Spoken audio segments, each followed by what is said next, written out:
session. So if I can get everybody to just take their seats, I appreciate everybody coming. You know, my name is Barry Gerson, I'm president of the board, and I think we've got kind of a schedule here, but I just want to first recognize our new manager, Patty Richards, who's almost a year. We had our former manager, Albert Papp, someplace here, in the back. So we got our last generation and our next generation. And I'd just like to introduce our board members, because they put a lot of work into the co-op. Mary Skinner from Middlesex. Usually I screw this up, I can't remember the names of where they live, but Annie Reed from Plainfield, Marshfield. Roy Folsom from Cabot. Richie Rubin from Plainfield. Marion Mill from Washington. Don Douglas from Orange. Roger Fox from Walden. So I just want to thank them. Well, I already said I'm from East Calais, but I want to thank all of the board members. We really work hard together to try to keep moving the co-op forward and to really honoring all of the 75 years before us. I also just want to take a minute and thank Debbie Brown. We had a number of staff there she is over there. She hates getting recognized, but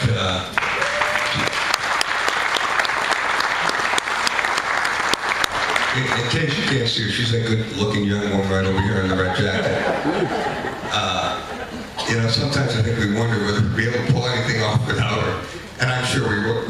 When she goes on vacation, Dan Weston, head of operations and engineering, will go, I don't think I can get that for you today. So, but a lot of... I'd like to echo that. This event was a tremendous amount of work, and without Debbie's diligence, leadership, and really just putting everything together that has to get done, it wouldn't have happened. So really terrific job, and we couldn't do it without you.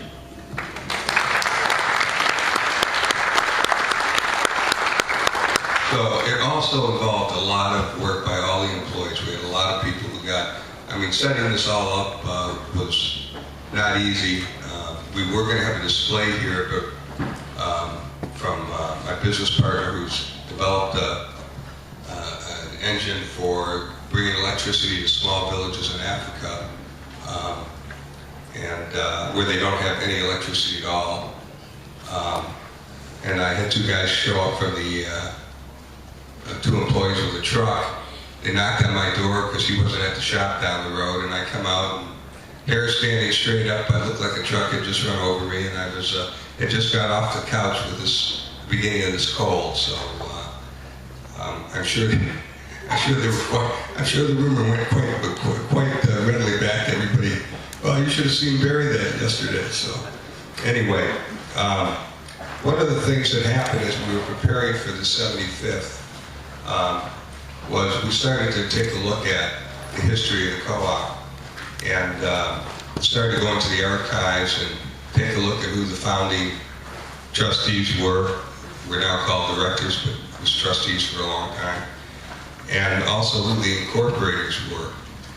And with the help of Donna Fitch, town clerk at Calais, and her sister, I was able to get the names of people who were family members of all of those folks, or most of them. And then I started actually talking to people. And not only did I find the intimates of whose cousin was who and who had gone to school together, but it was really lovely talking to everybody. It was really, for me, it was very special. But you know, we hear the news in Nigeria and Afghanistan and et cetera, and we know how lucky we are, but we really take electricity for granted. And as you read through the archives and you realize what the founding folks that started the co-op and the four incorporators did, and the animosity they got for just wanting to do a simple thing, get electricity, get off, for some of them, get electricity their only time they would have it, and for some of the farmers who use the Delco battery systems, get something that they didn't have to spend their whole life keeping going when they wanted to do just something else, like called farming. So it brought a lot together. One of the first things I found was that 2 of our charter signing members were women. Now, this is only 19 years after women got the right to vote, and I think that's pretty terrific.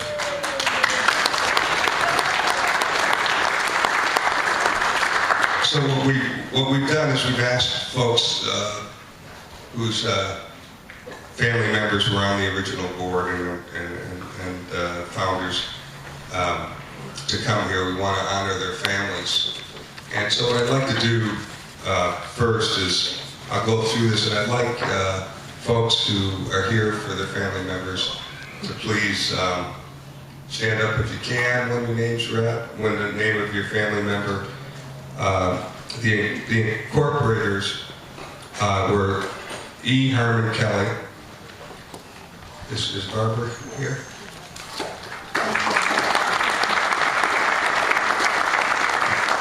I just want to say, actually, Barbara Nelson was one of those people who came into the co-op with her great-granddaughter. Yes. And not only they got all of the staff totally excited, but got me motivated to keep on going so I thank you for that. E. Herman Kelly was one of the incorporators, but also the first president of the co-op. Elizabeth Kent Gay was one of the incorporators.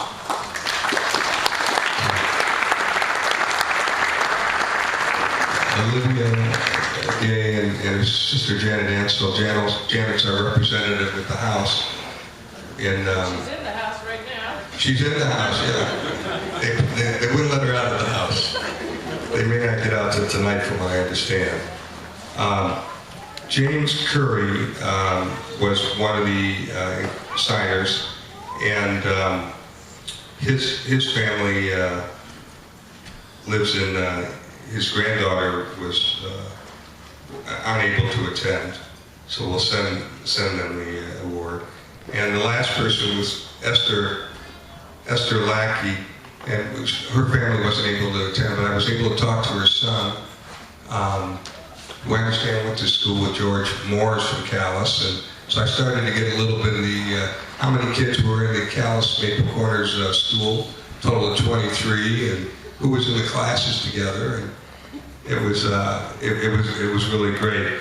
Esther Lackey was the second woman who was involved, and she and her husband owned the Maple Corner store from 1925 to 1945. So her son told me it was the proudest moment of her life was to be involved in the co-op at the beginning, and it was something she always held close to her heart, and it was one of the items that they mentioned in her obituary when she died, because it meant a lot to the family. The first board of directors were Clarence Fitch. We have Stanley. You want to get it up? Stanley's father was also on the board of the co-op. And Stanley's actually infamous for being one of the first Maple Corner calendar men.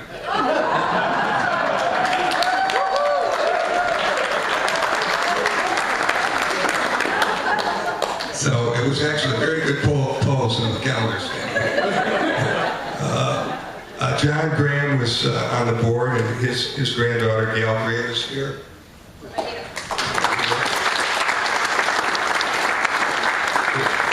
Gail moved back to the farm, and I found out she and Reggie Robinson were in the same grade together. She was the only girl of 8 in that class. So I got some really personal information here. Oh, was Elliot in the same class? No. Yeah? Oh, that must have been a good one, yeah. We'll talk later. We have Ira Morris and George Morris's nephew and Harriet Gallagher.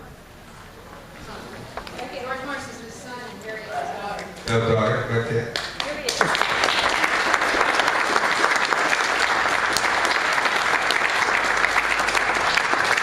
Really appreciate you guys coming. He's also Uh-oh, another one. We're very honored, guys. That little project to raise $15,000, I think raised $400,000 in the first edition. $500,000. I want to know when there's going to be a Men of What calendar. Roy, you better talk to that wife for years. That's right. That's how much to do with. Cindy Morris was one of the first trustees. Elliot is here. And the interesting thing about Elliot is his one grandfather was one of the original trustees, and his other grandfather was the honored Governor Aiken, George Aiken. So he had who flipped the switch on December 2nd. And for those of you who don't know George, I mean Elliot, he's worked at most of our old Welch wagons at one time many years ago. Alec Robinson was another trustee, and his grandson Reggie came, and I really enjoyed talking to him.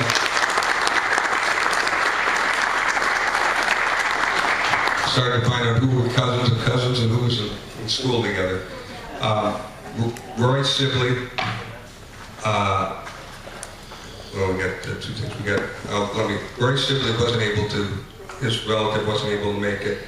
Austin Cleves is going to accept it, but Lyle Young was another board member, and Austin Cleves took over his uncle's farm, and he's here.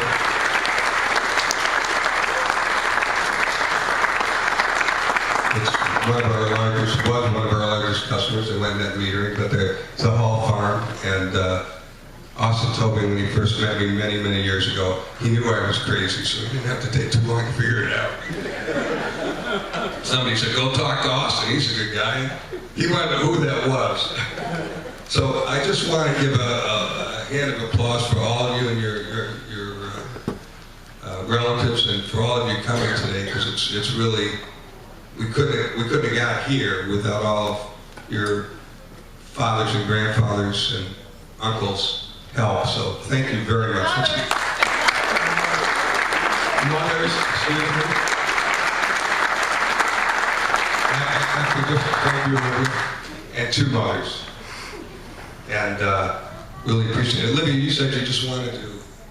All the people who have been recognized today, and how many of those people did many other things in the community. And there was a program early on in Washington Electric that was a rural development program, and Mother was part of that, and Stanley. And they started the Fall Foliage Festival in Calais in 1960, and this year is its 54th annual observance of fall leaves and raising money.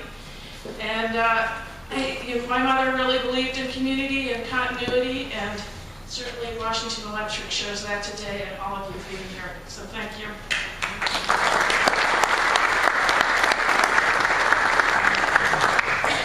As I look out here and see all this machinery, I can remember a team of horses pulling the poles over across the field to get to our house.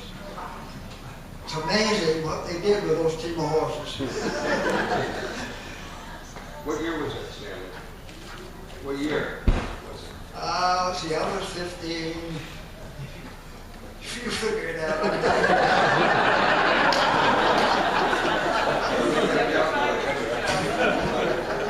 Also, I got a few things I'd like to say. I got time? Yes, you've got time. Well, Clarence Finch was really Mr. Cooperative one. And he started the AdMac Cooperative store, which is still running. He was manager of it. He helped start the credit union, AdMac Credit Union, which is now over in East Montpelier. He was one of the first directors of Washington Electric Cooperative. He sent his milk to Granite City Creamery, which is the cooperative of Mary, which made real ice cream. My father, Clyde Fitch, was on the board with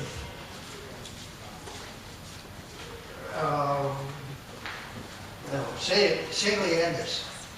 and he served several years there. Remember when the first lights came on? It was amazing. We had 25-watt bulbs all around the house, and we thought there was sunshine everywhere. I don't think I've got one 25-watt bulb in the house now.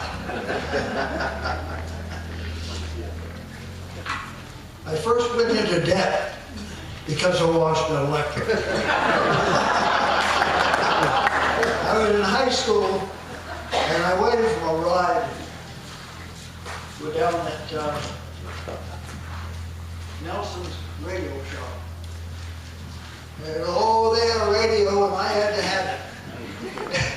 And so they said if I paid $1 down and $1 a week, I could get it. Well, it's $12, and I took the money out of my lunch money, and that was the first time that I was in debt.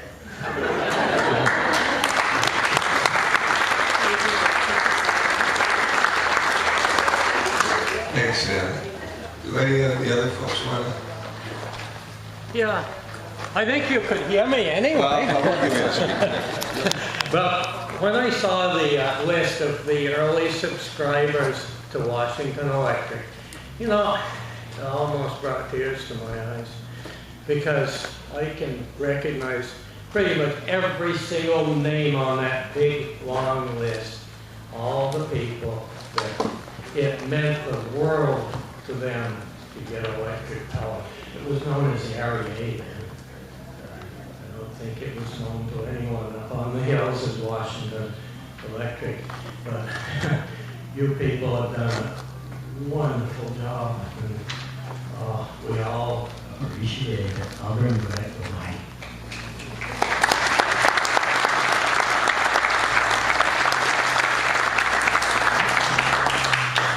Again, we want to thank you all. Yeah, just, we'll try to move this along, but of course, the REA was formed when Franklin Roosevelt signed the 1935 the Rural Electrification Act, which set everything in motion. And it was very interesting. Governor Shulman, who was here earlier, signed a new net metering law on the McKnight farm. And in October, I think 11th or 12th, 1939, that's where the first pole went up. It's pretty ironic. And I didn't know that until a few days later. I would have mentioned it, but I just thought that was a pretty interesting fact. So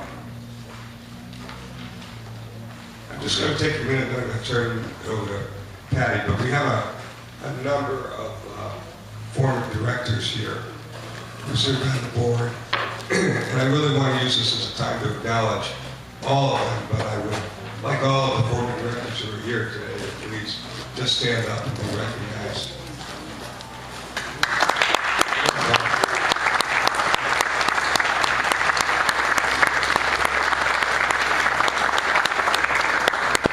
All of you played a very important part, and there's so many that aren't here today. And even through all the struggles and debates we had, it's what made the co-op strong, and we never want to forget that. Give me just a second.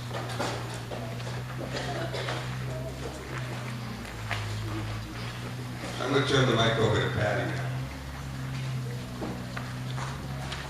We're going to skip around the agenda a little bit. When I'm done introducing, recognizing years of service, I'll turn it over to Roger to deal with a couple of the other business components of the meeting. Traditionally, what we do at the annual meeting is we recognize years of service. We have 4 long-term employees that are being recognized for their 5-year mark, or increments of 5 years. Beth Ouellette is here. She's had 15 years of service.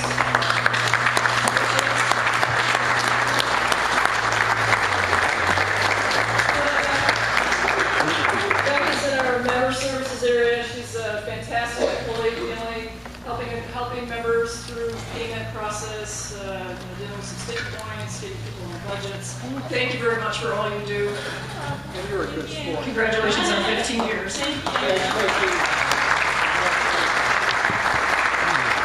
We also, the other three people are not here, but I'll just mention their names. Mike Burrell is being recognized for 5 years, Steve Hart, 25 years, and Rich Holstrom, 15 years. I also wanted to take a moment to recognize 2 retirees that we had since I joined the co-op, and hopefully it's not because I joined. But Larry Brassard retired with 31 years of service, and Bob Fair just retired with 44 years of service.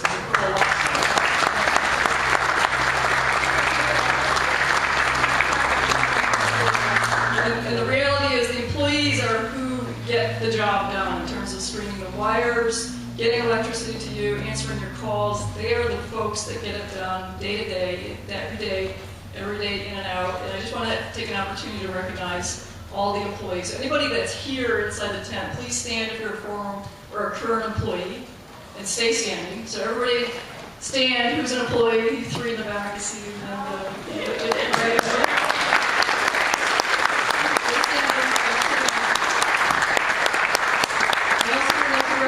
Former employees. Aubrey, Stephen.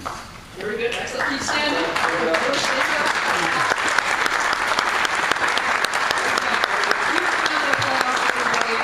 It's the employees who get it done every day. Thank you. Harvey back there. Harvey George. Come on, Harvey. Wave your hand. I'm going to turn it over to Roger, and he's going to run the meeting. I have to say our employees are very adept at handling challenging situations, and probably one of the most challenging is giving us an opportunity to express our appreciation for your good service. So thank you for being willing to let us applaud you.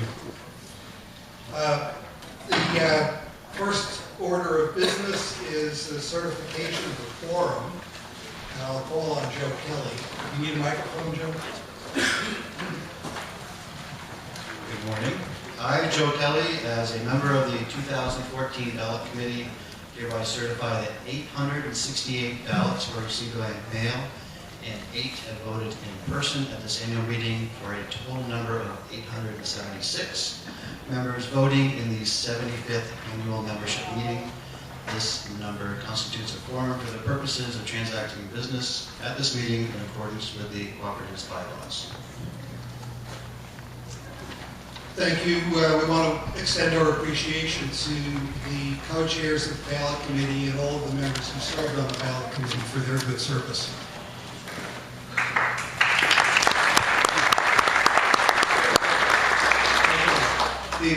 Our other co-chair for the ballot committee, Joseph Frank, is standing back there trying to keep a low profile.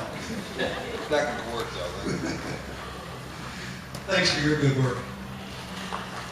I can introduce a couple of the candidates for the board, although we've already introduced them as directors.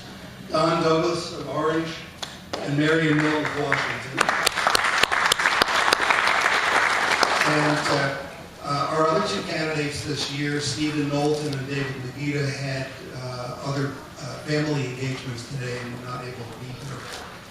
But I wanted to give special recognition to Stephen, who I think set a new record for the number of consecutive board meetings that were attended by a Washington Electric member recently. He came to 3 meetings in a row, and he was still willing to run for director after that, so he's an impressive guy.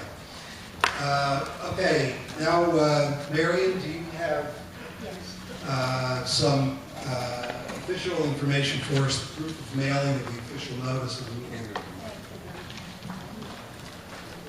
As Secretary of Washington Electric Co-op, I, Marion Milton, hereby certify that Volume 75, Number 3 of the Co-op's newsletter, Co-op Currents, constitutes the official notice of the 75th annual meeting of the members, and that this notice was mailed to all members of record on the 15th day of April, 2014, in accordance with the requirements of the bylaws. Thank you. Okay, I guess we're legal. Now, the next article on the agenda is the approval of the minutes. We, through an oversight, neglected to approve the minutes of the 2012 meeting at last year's meeting. So at this point, a motion would be in order to waive the reading of the minutes of the annual meetings held on May 24th, 2012 and May 2nd, 2013, and to approve those minutes. Would anyone care to make that motion? Jackie Folsom. Is there a second? Bud Haas. Thank you. Oh, sorry. Somebody else here want to get some credit for that? Is there any discussion on that motion? Seeing none, all those in favor of the motion to waive the reading of the minutes of the annual meetings held on May 24th, 2012 and May 2nd, 2013, and to approve those minutes, please say aye. Aye. All those opposed, please say no. The ayes appear to have it. The ayes do have it. The motion carries, and you have approved the minutes of the last 2 annual meetings. The next item on the agenda is officers' reports. And I have, Barry, are you feeling up to making a few comments in your capacity as president? Thanks, Rod, for trying to save my voice and my energy today. I think the most important thing for any of you who can take the time to read the currents, you can see what I wrote in there. But again, I want to just underline again our 75 years of history. I think that's the most important thing that's really happening. Patty will cover some of the things that are taking place. I do want to say one thing in terms of it looks like we are going to be filing for our first rate increase in 2.5 years, and that will happen sometime towards the end of the summer. And it will be a single-digit number. We really don't know what that is because we have to go over it, but over the numbers. Excuse me. But to a large extent, it's been driven by the tough winter we had and the very heavy power costs that we had out of our control, above our budget, really to do more with the New England grid and the ISO, what's ISO stand for? ISO, Independent System Operator. Yeah, so it really had to do with the fact that with the cold weather, they found themselves in extreme cold weather with quite a problem, and that really drove our expenses. So stay tuned, and over the next month, as we get closer to taking a look at that, we'll be able to let you know. But I'm glad to say we haven't had to have one in 2.5 years. I know when folks have expressed wanting to make sure we don't come up with anything too large and spread it over, but when we have these unusual expenses, we can't really go to the Public Service Board and ask for reimbursement until the expenses actually incur. We are going to be looking at a concept called alternative regulation, which would allow us to pass some of these costs through when they incur and when they're paid for, have them come off the bill, which will be some advantage to both the co-op and to the members. So with that, I'll just hope you take a few minutes at some point and read the annual meeting co-op president's report, treasurer's report. And I'll turn it over to the treasurer, I guess, is the next one. Actually, I'm going to take advantage of this opportunity to do a vice president's report. Which just was the 75th anniversary. Couple things. We have received some official recognition here that these are documents that I hope we can get posted on our website and if there's enough space, published in co-op currents. We had a letter from Senator Bernie Sanders, who had really hoped to be here but was not able to do so because of a conflict in his schedule. And I'm not going to read the whole letter, but I thought there were a few lines that were particularly meaningful.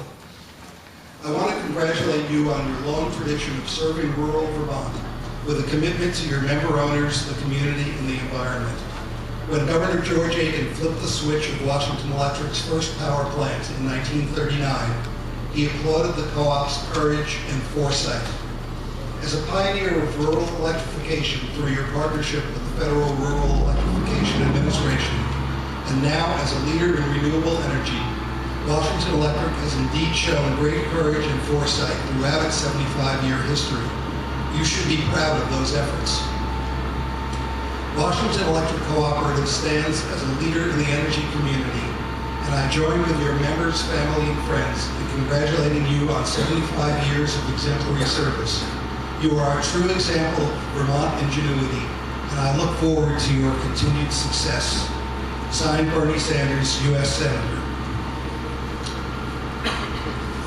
We also received from Senator Patrick Leahy, who I'm glad to acknowledge is also a Washington Electric Co-op member, this copy of a statement that he entered in the congressional record earlier this week, which we will reproduce for you later on, as I said, either in the co-op currents or on the website or both, in which he congratulates us on our 75th anniversary. Some of this text is excerpted from the cover article in this month's co-op currents. And we also have a concurrent House resolution from the Vermont Legislature, HCR 365, congratulating Washington Electric Co-op on its 75th anniversary.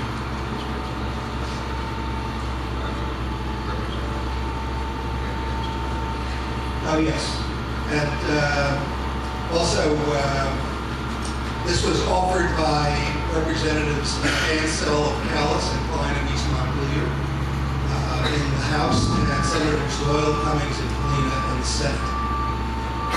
So, the other topic I just want to bring to your attention, since we have recognized the efforts of all the people who are here today and so many who could not make it, who were instrumental in bringing us to the point where we could celebrate 75 years of existence, is that any community organization like this, in order to be sustainable in the long run, needs to bring in new blood, new motivation, new insight. And you may notice that those of us on the board are not getting any younger. And if you happen to know of anybody in the community who is of a younger generation who might be interested in carrying the torch in the future, I certainly hope you'd encourage them to make contact with us and start getting involved. Thank you.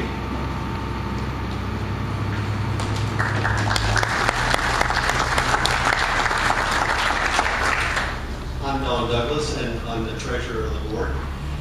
I'm also a mailman, and for 34 years I've been delivering mail on Route 1 out of West Thompson, which serves my hometown of East Orange. One day about a year ago, I was serving a lady's mailbox, and her sister was visiting.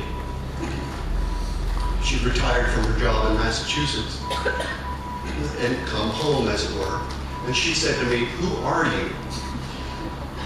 That's a complicated question and requires a lot of genealogy if you're talking about small town Vermont. And so I explained to her who my people are. And then I told her who her people were. As I knew her grandchildren, her sons, daughters, I knew her father before he passed away. And after all that, she said, "Welcome to our town."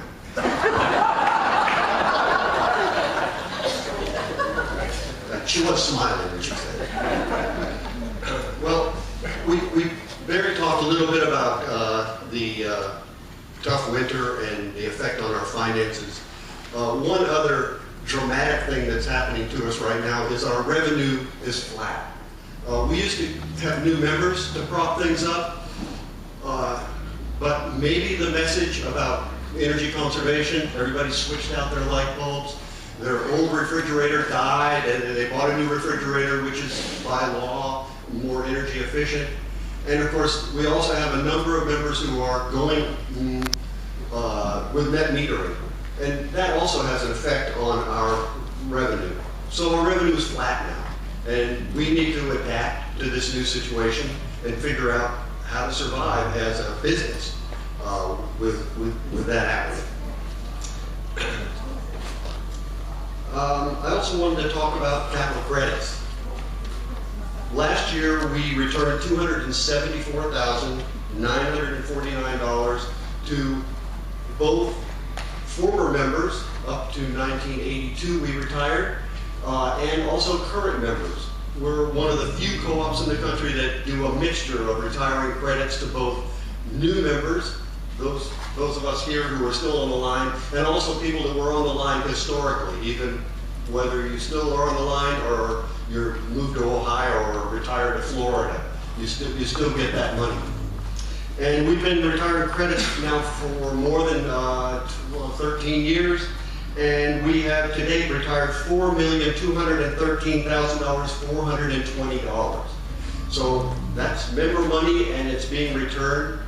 Each year when we take in more money than our revenues require, it's called margins. We're a co-op, it's not profit, it's margins, and it gets converted to being capital credits.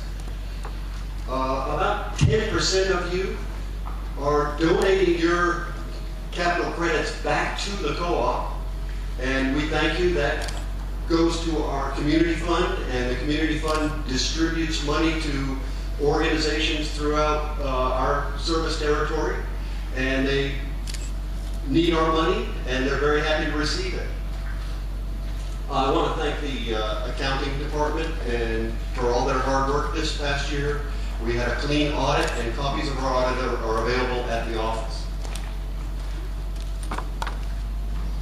Actually, they're available out in the garage if we had another floor on today.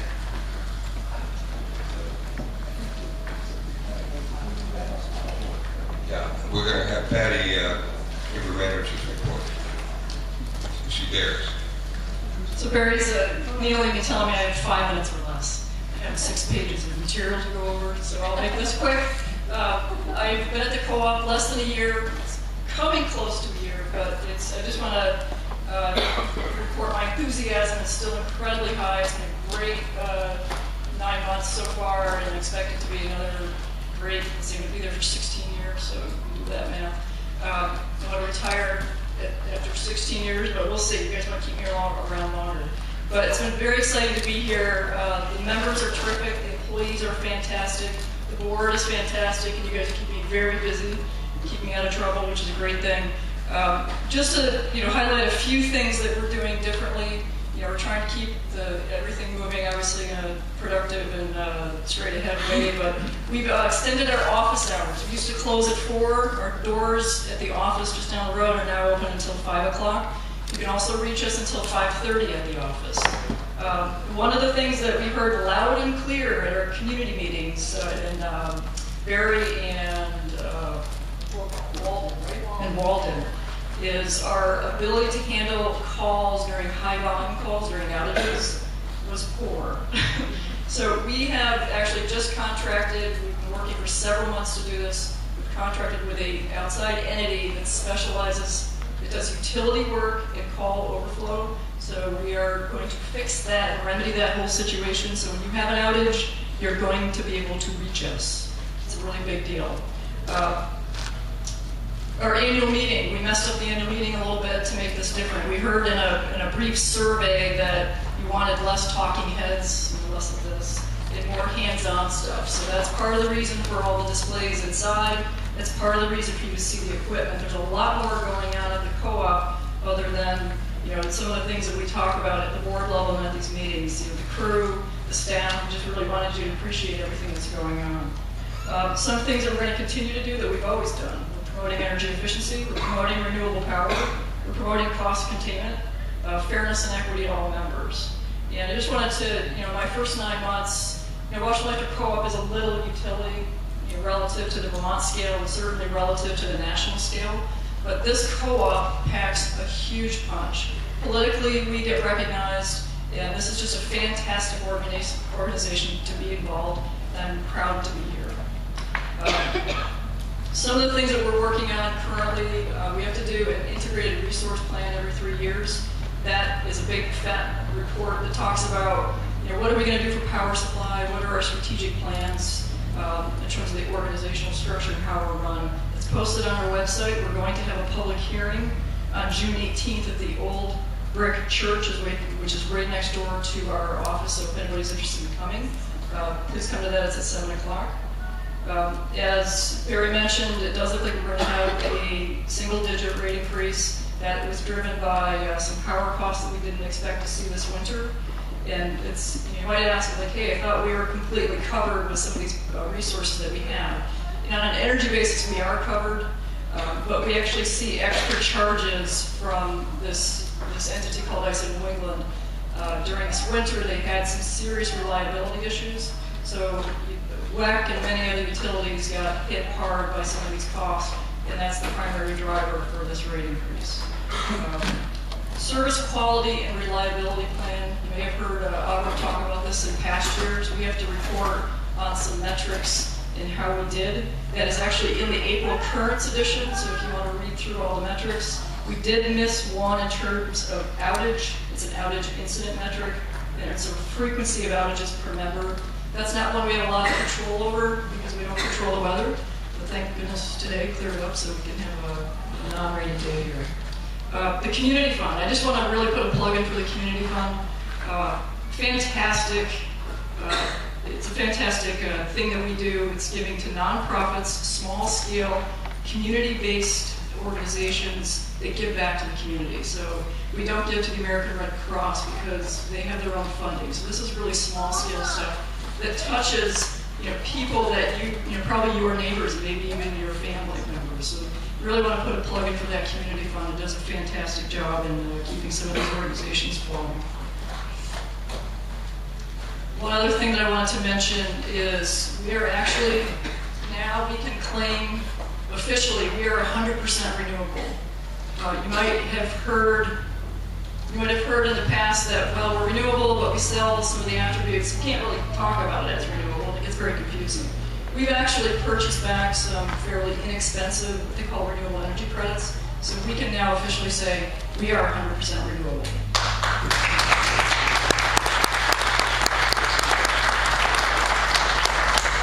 And the one last thing I want to mention is on the net metering front.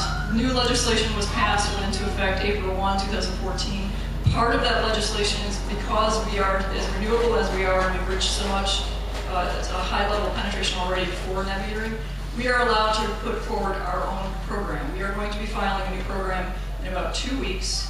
This program is fair and balanced. We want members to pursue net metering. We want members to build solar on their house. But it will be fair and balanced, and that there will be a contribution to the fixed cost to make it so that it's equitable, and we're excited to have them on our system. So that will be forthcoming very soon. With that, that's my manager's report, and I will turn it now over to Barry. Thank you. Thanks, Patty. We got a comment over there. I guess we're a meeting. We got to take a comment from one of our old members there. My husband and I are one of those people that have a credit because of our renewable arrays. In fact, we just bought a hybrid Prius plug-in last week, just so we could use some of our power. But we also think it's a really good idea that we should pay some of the fixed costs, so I'm glad to see that happening.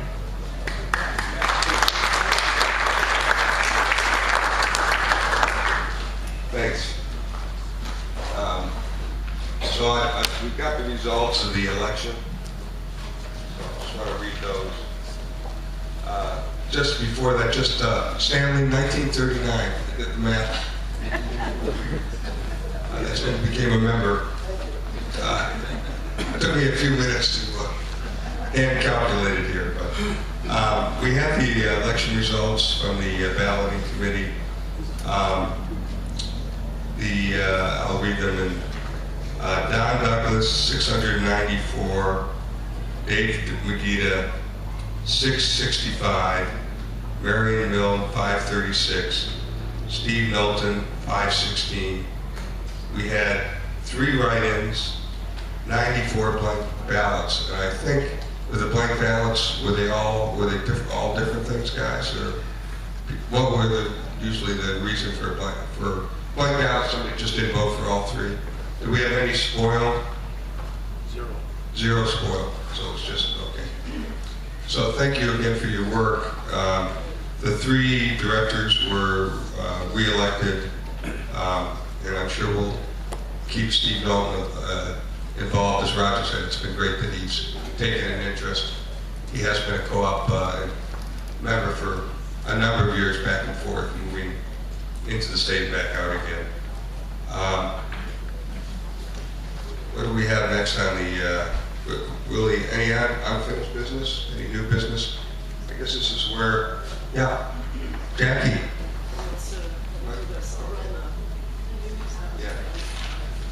I don't think I need that. I just would like to say that I'm really excited to have the folks here who were here at the beginning. And one of the things I would like to suggest to the board, and not to add something else to Patty, but wouldn't it be wonderful if we had a video of Mr. Fitch talking about what he has remembered about the setup? And all the folks who have relatives, Elliot I know is a blast talking, but I think it would be kind of fun if we did some kind of a program where we could interview these folks and either have it as a video on our website or have it as something special at a meeting or a transcript. I just think that would be really special because it's fun listening to these folks and just hearing, you know, there's not many things that put awe in our faces, but to hear somebody talking about the awe of a 25-watt bulb is pretty amazing to me. So I think that would be something we need to do. And the other thing I want to just mention is the Vermont Agricultural Hall of Fame is up at the Champlain Valley Expo, and we inducted Governor Aiken several years ago because of the importance of what he did for the farmers in this area, and Lola was there. She was able to come for a couple of years. So it's not just that he's recognized here, but he's recognized statewide as someone who really helped agriculture. And the community fund also helped to sponsor that. So we'd like to thank WEC, but I just wanted to mention that. We got some more questions over there. And Jackie, thank you very much. It's actually a very important thing that you do. Yeah. Hi. Can I speak? Yeah, go ahead, man. I think I made this suggestion maybe at least 10 years ago, but I think it's time for the board really to consider electronic balloting, electronic voting in addition to paper voting and in-person voting.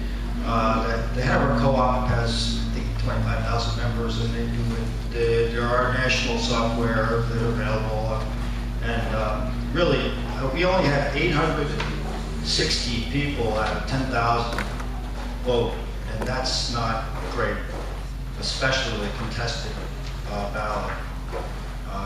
So we gotta move up into 2014 and get electronic voting. Thanks. Bye.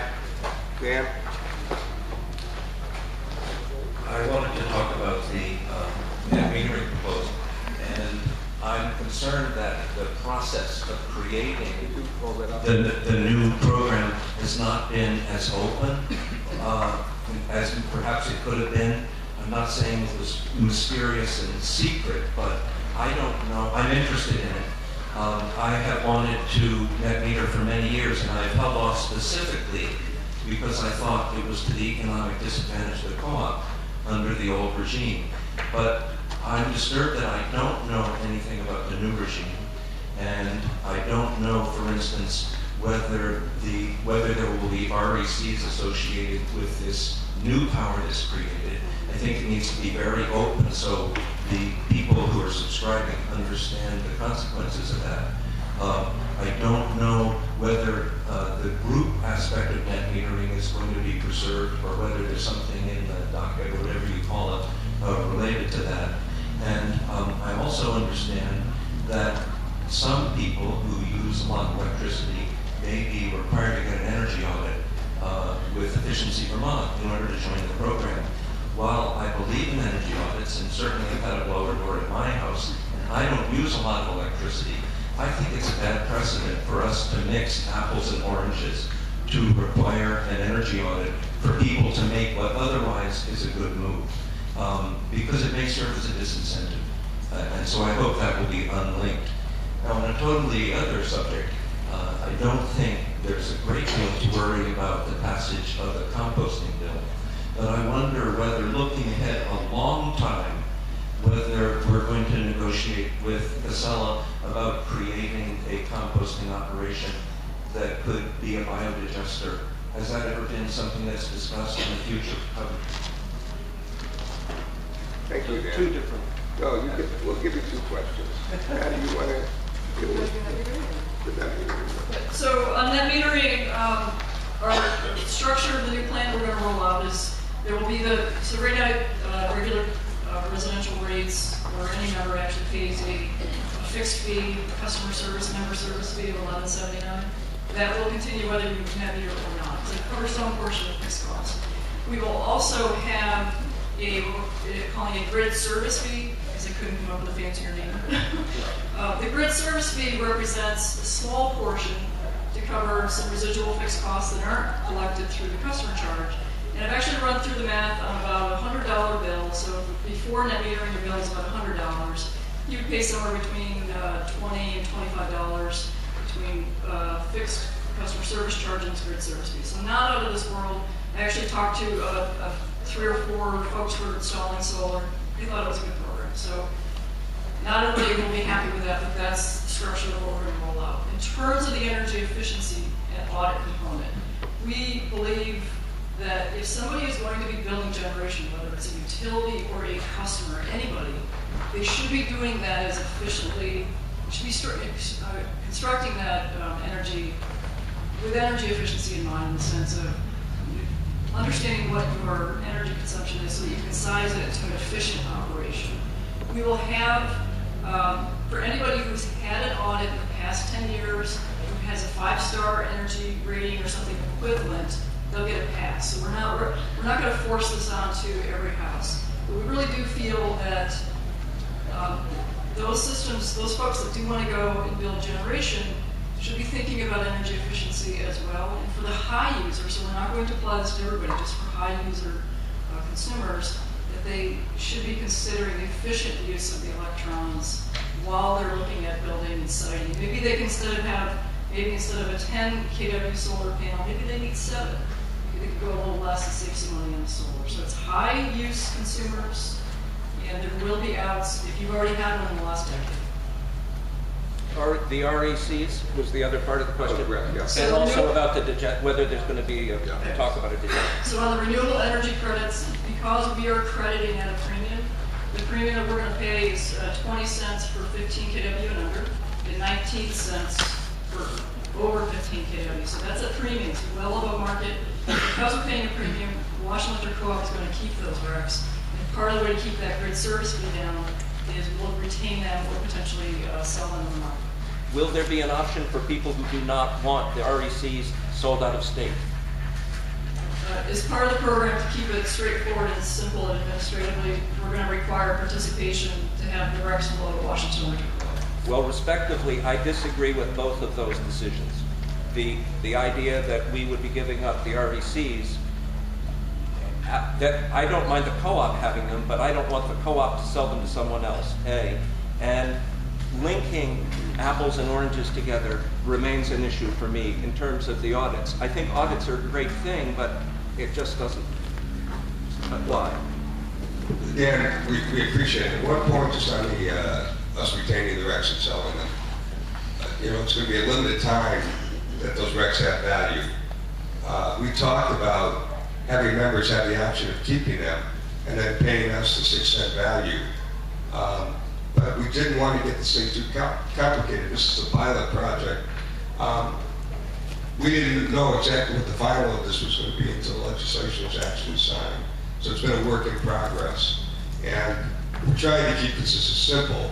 We were asked to develop, we had another proposal out before this legislation happen, but this was a compromise.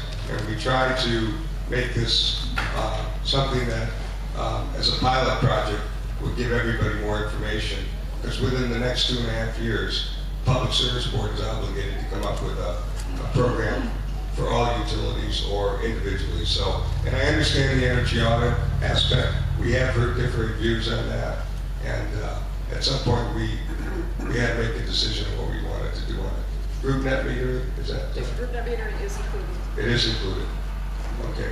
You had one other question. What was the other one? Oh, Just looking long term, I'm sure that we're going to have good gas generation for a long time with the existing landfill. But since we have a lot of capital investment there, would it be appropriate to start talking about creating a composting and biodigester setup there in collaboration with Casella? Well, let me just say this to you. We can talk about it, but Casella, after we ended up with our deal on the Coventry landfill, has said to us a number of times, they, at least some of their people, they thought we out-finessed them by being wanting to go into this before anybody else wanted to. They are putting up a solar array up at the landfill in Coventry. And my guess is if they do a biodigester, and I think they've been talking about it, it'll be something they'll do on their own. Michael? Yeah, I just had just a comment for Patty.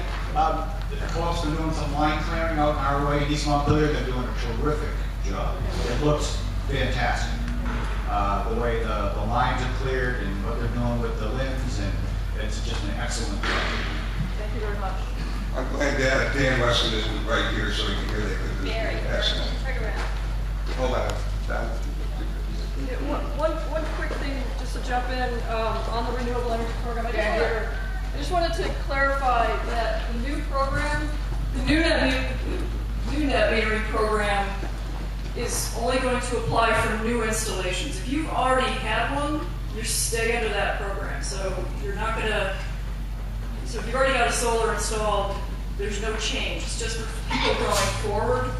So folks will understand what the program is and participate based on the program structure. I just had a question. Don Welch, East Montpelier. I just had a question with regard to the rate increase. If you have a one-time expense, increase in expense like this, does it make sense to file a rate case based on that, or would it make more sense to take it out of the margins, or rather than returning as energy credits? I'll field that. We're not anticipating this is going to be a one-time event, so these costs, unfortunately, the New England grid is under a tremendous amount of stress because the region, we're part of a 6-state power pool, so Vermont participates with all the other New England states. We share generation resources, we share transmission lines, so we actually function as a group. So we've got our resources to protect us on the energy basis, but what's happening across New England is the generation mix, the fleet of generators that serve everybody is predominantly natural gas. During the winter, there's not enough natural gas between heat and power plants. So this winter, the gas plants got shut off, and the ISO had to use coal and oil to keep the lights on. So this situation they're calling it the winter reliability issue has been around for a couple of years. This year it went crazy. They're expecting the same thing next year. And this is not, unfortunately, it's not going to be a one-time event. So it makes sense to recover this under cost. By the way, Don Welch was the former treasurer, and Michael Blaine here was the former president of the co-op board. So, thank you, Barry. I'm not a former anything of the WAC other than a customer. Stephen Farnham, I'm a customer for Plainfield. When all the thanks and appreciations are going around, there's a couple of missions. I noticed in the break room there's a little LED display that says something about 729 days without a lost time accident on the crew. And considering some of the work that they do and some of the weather they have to do it in during an outage, I think that's a pretty amazing statistic.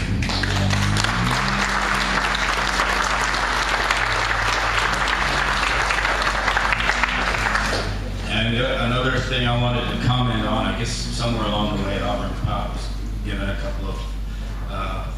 military service, but I wanted to put a little edge on that and say to you, Patty, you've got a tough act to follow. I know. And regarding the comment that was made earlier, Roger said something about getting some interest from some younger people to get on the board, and another person made a comment about quantity and average age of the people still remaining here at the meeting. So I wanted to address one thing that I think might help boost attendance. I don't know. It's a favorite rant of mine, so if you'll indulge me for a moment. Since I once worked for GE and participated in their employee stock ownership plan, I get their annual report every year. And I used to get one from the Digital Equipment Company until they were bought out. And their annual report is, I don't know, 7,500 pages long. It's the size of my phone book. And there's a great deal of detail in it about what different departments and different divisions of the industry are doing, and financial reports and auditors' reports, and you name it. And being a citizen of Plainfield, I also get one of these every year. It's called the Town Report. And there's all kinds of information in it about what different departments of the town are doing, the auditors, the water and sewer division, the auditors report, the library trustees, on and on and on. It's a long list. It's 124 pages long. And the annual report I received from Washington Electric, if I'm not mistaken, is on page 6 and 7 of the Co-op Currents newsletter, and that's it. And my comment is that when you go to, the GE is a public company, but it's privately held among the investors. They have an annual investors meeting, and you're invited, and you get to vote on stuff that governs the organization. The town of Plainfield isn't a private organization, it's a public entity, and all the citizens get to come to the town meeting and vote on these reports, accept and reject them, vote on the budget. They participate democratically. And cooperatives such as this one, which we're supposed to have all warm fuzzy feelings about because it's owned by the members, has a kind of a disappointingly short annual report, at least it gets published. My town clerk says that it costs $2 or $3 a piece for these. For 10,000 members, that'd be a $20,000 or $30,000 budget item for the co-op. I don't know if that's money well spent. Maybe a shorter version, condensed version, option to have a report for a $3 fee if you ask for it, put it on the website. I mean, there's oodles of options, but I do think that it would be more constructive to have this information available to the members of the co-op prior to the meeting in some means by a published document or on the website. So we can research it, we know what our co-op's been up to, and then when we come to the meeting, we actually vote on this stuff, a democratic organization, same as you do in town meeting. And I think you'll get more participation that way.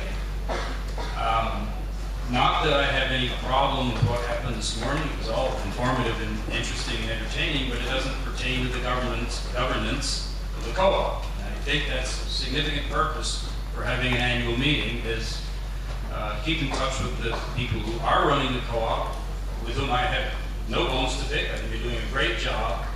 But the point is, if someday in the future, God forbid, the board began to be, get some people elected that didn't have our interests in the forefront, without reports, how would we know?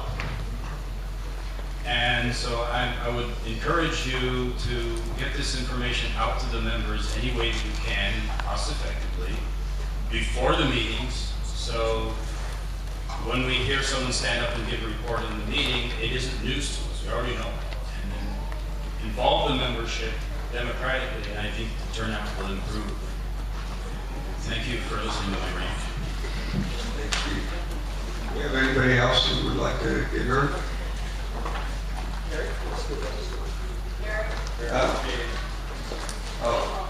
Dave?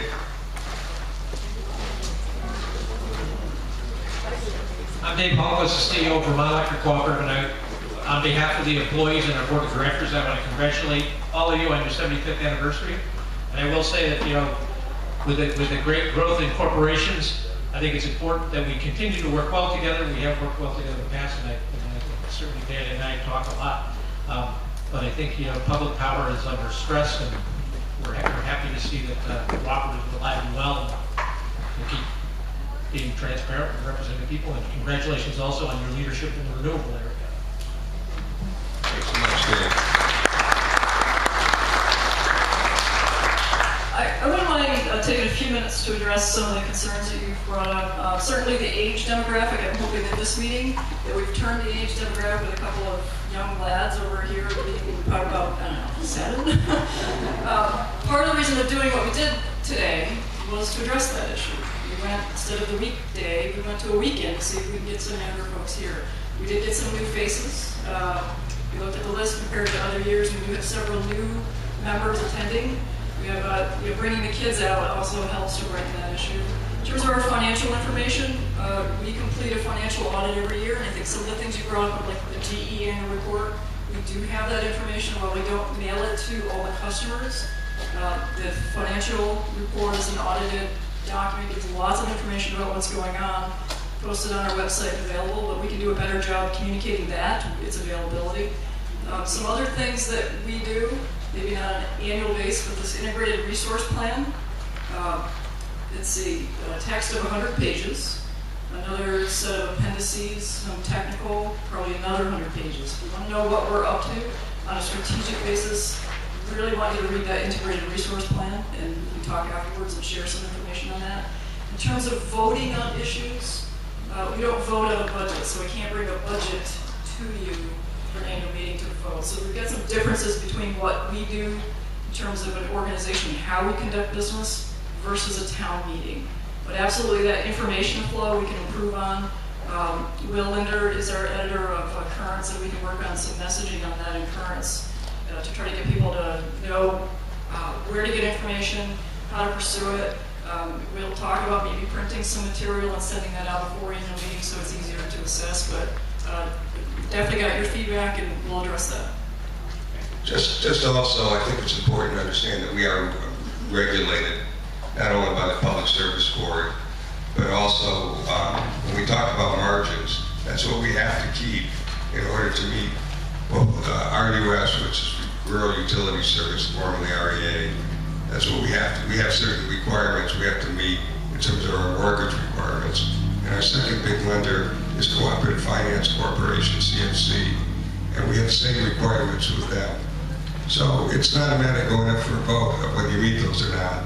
Our two biggest items are power costs, which are about a third, and fixed costs, which are our employees and operating expenses. They're not really, it's what we need to do, but I think if you look at some of the information, you'll maybe get a better understanding of that.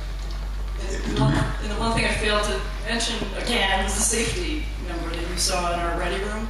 We are very proud of that number, and I recognize Scott Martino in the back. He's our safety director. Safety Scott, stand up there. Safety is everyday.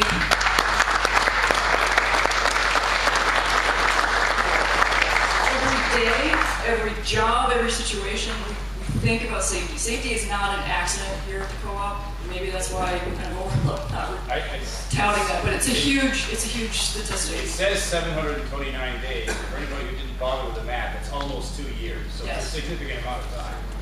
Yeah, we won an award last year, and we hope to keep going on this record because it's phenomenal.